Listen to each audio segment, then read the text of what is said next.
সবকিছু খারাপ করে দিল।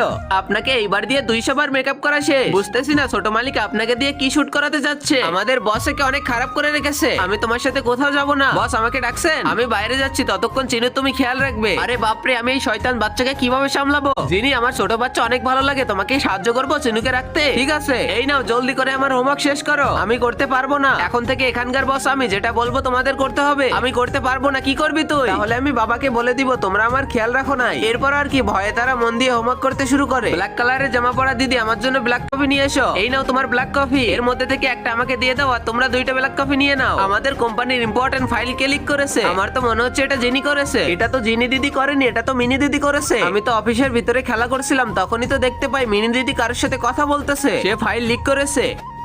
আমি এই কোম্পানির ছোট বস হয়ে মিনি দিদিকে কোম্পানি থেকে বের করে দিলাম। আর আগে মহান আল্লাহকে তুমি ভালোবাসলে লাইক এন্ড সাবস্ক্রাইব করে দাও। আর পার্ট 2 দেখতে চাইলে অবশ্যই কমেন্টে পার্ট 2 লিখো।